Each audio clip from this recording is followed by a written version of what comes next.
evening. So this evening is about demystifying the Australian education system, and we have broken it down into 4 steps to make that easier for you to take on board. So we called it PREP. So preparation, registration, engaging, and then partnerships.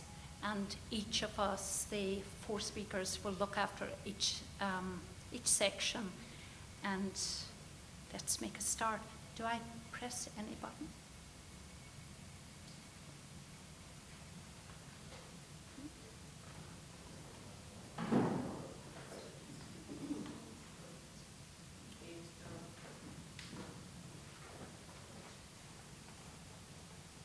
This is just like parenting. There's always little technicalities, never runs smoothly for us. Just like the classroom as well.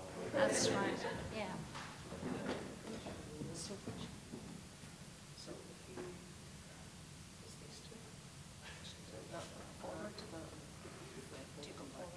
Okay, perfect.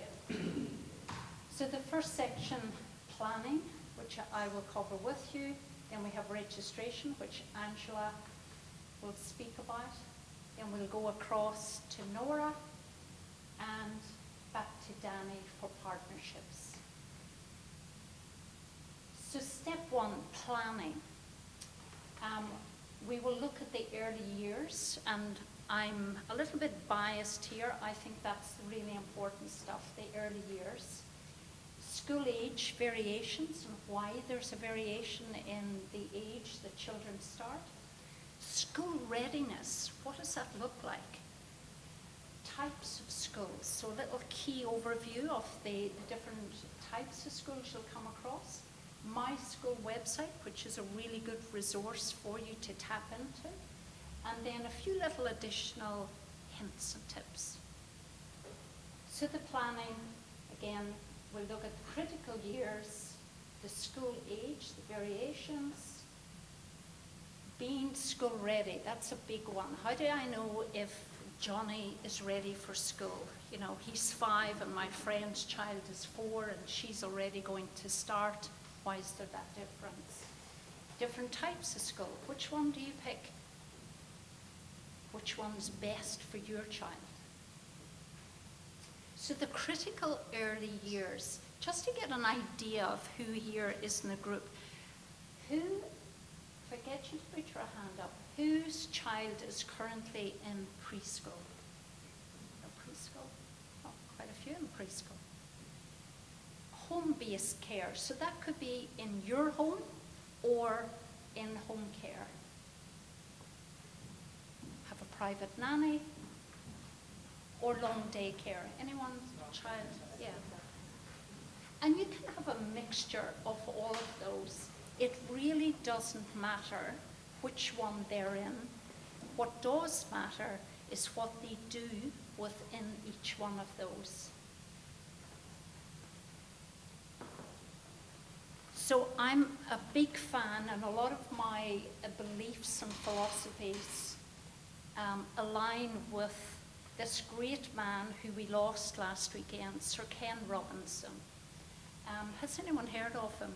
He's done a brilliant TED Talk, which I'd highly recommend, called The Education Paradigm. I'll make it available to the centre. They can share with you. And what Sir Ken said, if you can light the spark of curiosity in a child, they will learn without any further assistance. Very often are natural learners. And that's why I go back to it doesn't matter if they're in preschool, if they're in long daycare, or if they're in your home. It's what happens in there. It's the environment that you create. So being ready for school isn't necessarily having a child that can count to 20 and knows all their colours. It's more about having a child that's socially and emotionally ready for school, that if they don't understand something, they feel really comfortable putting their hand up. So along this journey, again, we'll look at the planning. I'm going to have this imprinted in your brain of where you are. You'll all be in a different stage along, and the importance of each part. My focus, again, will be on this critical early years. Who here has a child under 5? Under 3? And over 5? Brilliant.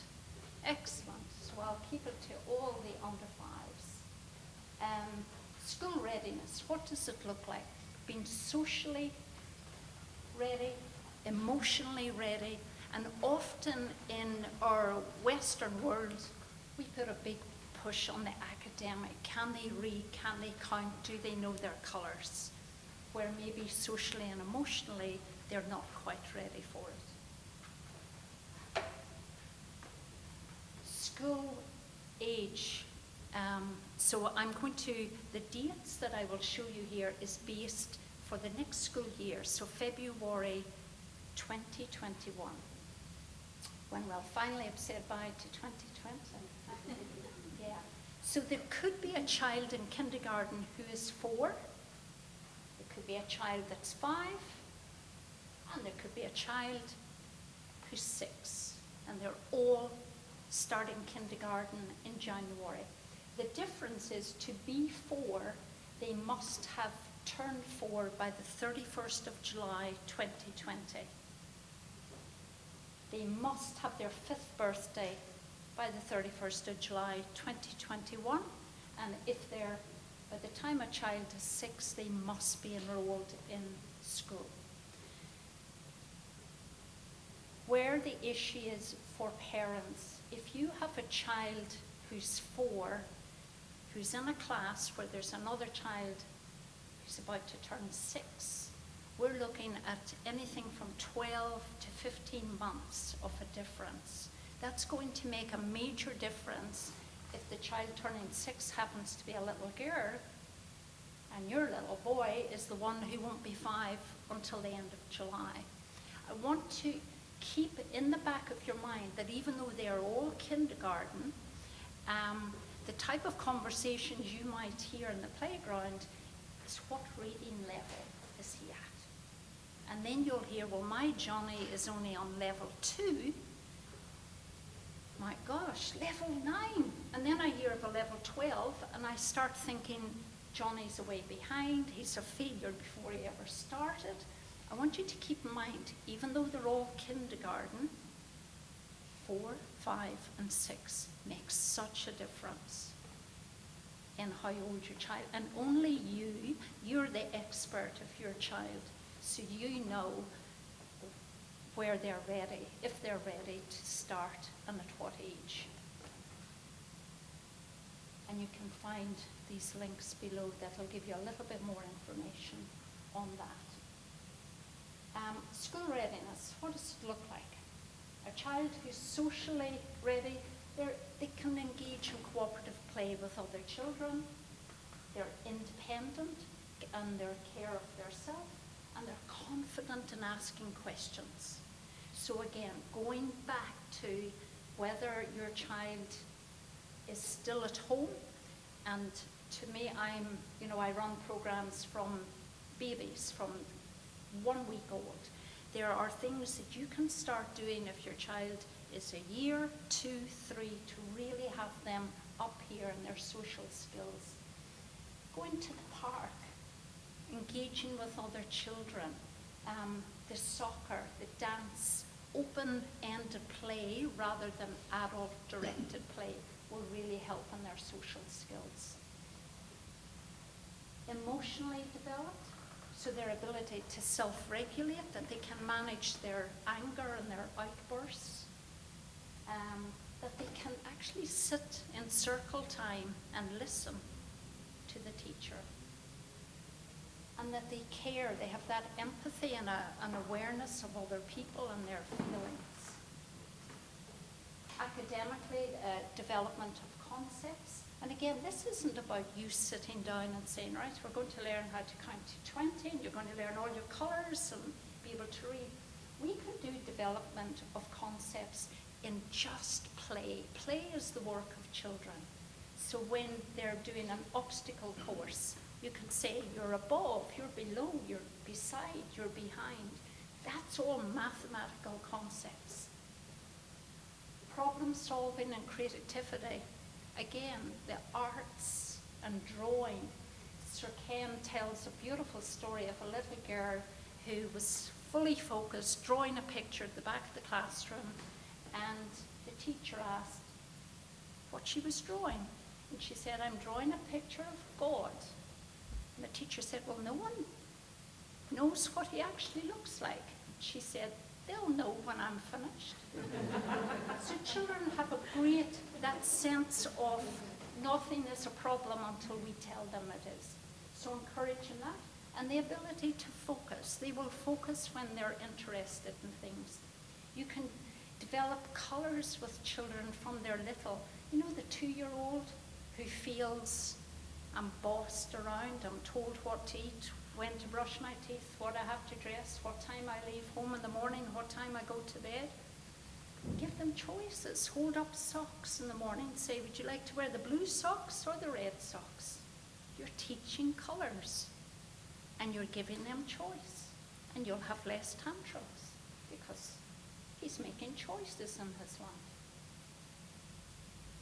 So the type of schools, this is a general overview. Angela will actually go a little bit deeper and tell you more on the different schools.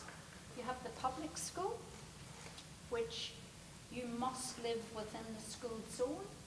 The fees are generally lower, more affordable. Class sizes are capped in stage 1. Stage 1 is that kinder year 1, year 2. And there's a greater reliance, because you're paying lower fees, the school does need funding, so there can be a greater reliance on you being involved in the P&F. Then we have the Catholic system. Catholic schools tend to be closer to within close proximity to the local church. Fees are moderate. They do have sibling discounts. Class sizes can be greater than the public school, and parent participation within the parish is often encouraged. When I say about class sizes being capped, in the public school we're looking at 20 in a class. Catholic schools, you can go as high as 33, which can be high for kindergarten. Then we have independent. Now you can also, particularly at high school, have Catholic schools that fall within the independent system as well. So you can live out of area, you don't have to be in that area. Enrollment costs and fees are higher. Class sizes generally are much smaller. And extracurriculum and sports opportunities are greater and more varied. Again, the best person to make this choice is you. I encourage you to go to schools, go to their open days, go to their sports. 2020 is a difficult year for this, but where you could have went to maybe the school fete or the school carnival. All of those give you an insight to the school and just how it feels, your gut feeling for it. Again, you'll find out more from the links at the bottom. What percentage? Currently, 66% of pupils go to public school. 19% are in Catholic school, and 15% are in independent schools. So the My School website is a brilliant resource for you to tap into and be able to type in the name of a school, the area, and find out a whole wealth of information around the schools. That is the link, myschool.ed.au. That's what it looks like when you arrive on the site. You can see where you can do a search on particular schools, or you can put in an area and they'll list the number of schools within that area, and you can do a comparison. What can you find out? You can see whether it's a government, a Catholic, or an independent school. How many students are at the school, what the boy-girl ratio is. Another consideration in primary schools, some primaries are feeder schools for high school, that in year 5 there can be an exodus of boys that go on to private boys' schools, that there's an intake at year 5. Some girls do it, but mainly the boys. So that gives you that ratio of boys to girls. How many teachers? The language background other than English. The percentage of Indigenous students that are at the school. NAPLAN results, that's your numeracy and literacy exams that are done in year 3, year 7 and year 9, is that correct, Danny? Yeah. And the social, educational and advantage score, what that is, it looks at the occupations of the parents that attend that school, the education level of the parents that attend the school, and the social economic area that the school is in. So that is scored as well on each school. It just gives you another insight to the school and the demographics. Any questions? Everything was really well covered, I thought. I've got one, yeah.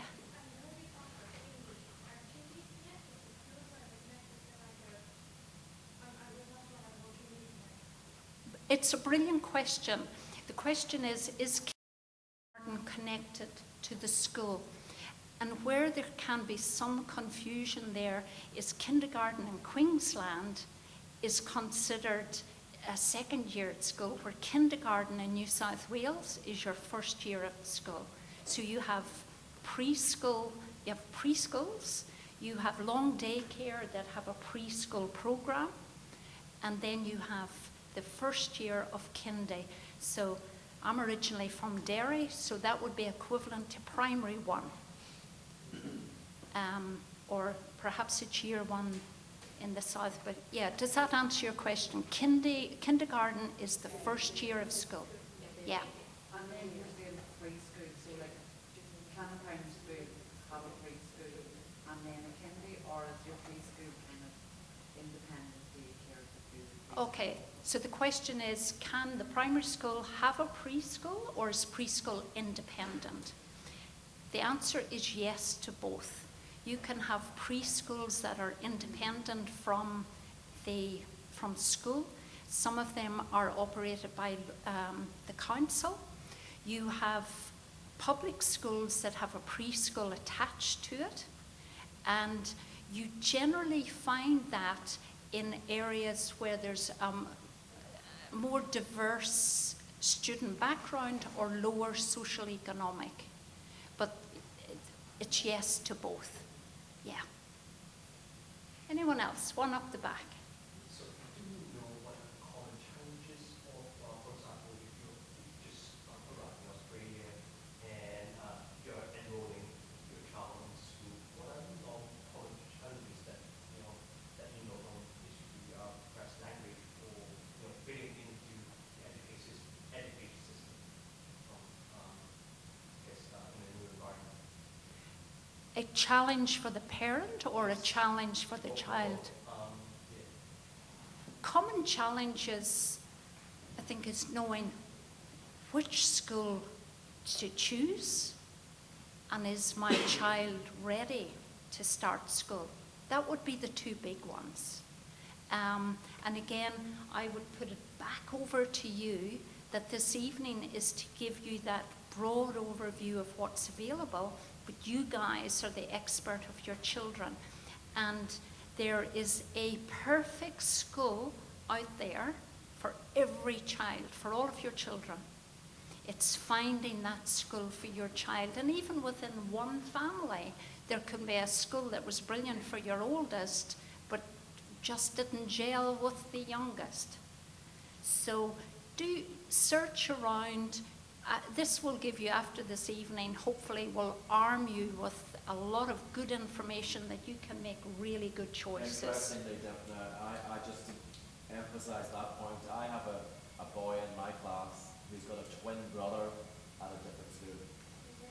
Yeah, but then my question, sorry, is with the zoning and things like that there, you know what I mean, if for example, you have a child that maybe needs more assistance and the public school is better for them, but the public school that is within your catchment area wouldn't be one of the schools that you would send them to. And that's rude of me to say, but because I'm in that situation at the minute. But how strict is the zoning even for public and for Catholic schools? Well, I'm going to cover that next. Angela's going to, yeah. Angela's going to cover that that. situation where the needs of the child in my class are higher, and they opted to keep him in the public school and sent the twin to a private school because the needs were higher. They kept him in the school, the public school. Whereas people quite often think maybe we'll send the higher need one to the private school, you know. So you really just got to research the schools themselves. Absolutely. How they fit that. I think I've time for one more question, and then I'll hand you over to Angela. It's just a quick one. Just is preschool, do they have to go to preschool? Or is that the choice of the parents? They don't have to go to preschool. And this next slide, my final slide, I think will answer your question. Again, it's from Sir Ken. The gardener does not make a plant grow. The job of a gardener is to create the optimum conditions. So I see that the same as a parent. School, preschool, long daycare will not make them any smarter, faster, better, but the conditions we create as parents, having a home that is a rich environment of literacy, having a home where they're allowed to get dirty, sweaty, messy, paint over them, being allowed to be a child, be able to play, keep it fun, keep them curious, keep them wanting to learn, stretch them but not push them, you know, saying, did you know that? Or I noticed this. So you show them something beyond what they're capable of, but we're not pushing them into that. So no, it's not necessary. You can still go down to the local park and have them socialize with other children. You can give them a voice, so when you go out to meet people, we're not speaking for them and saying, oh, this is John, he's 4. You would say before you leave, they may ask your name. I'll let you answer it. So you're helping develop their social skills. And even the language that we use to children, I'll finish on this because I'm so passionate about this here, is things like when a child comes with a picture to you, and they may say, do you like it? Is it good? Is it good? What's a typical response? And there's no wrong answer here. What's a typical response you think a child might hear that's 2 or 3? What is it? It's lovely. I would often think, oh wow, it's lovely, but my husband's like, oh, what is it? And I'm like, just think, yeah, it's lovely. He's like, oh yeah, it's brilliant. That's right, because 3 red lines could have represented a fire engine and you didn't recognize it. Yeah. We can often say things like, it's really good, it's lovely, it's beautiful, I'm so proud of you. And all of that sounds fantastic, but doesn't do anything for their internal self-worth. We can say things like, it looked like you've spent a bit of time at that. Tell me why you picked yellow. Maybe I didn't even, I just plunked it in the yellow, but now you've planted the seed of the choices I make. So you extend and you build up their self-worth. That's what you can do. You create the brilliant conditions and they will just, your little person will just flourish and grow. Thank you so much for your time. I'll hand you over to Angela.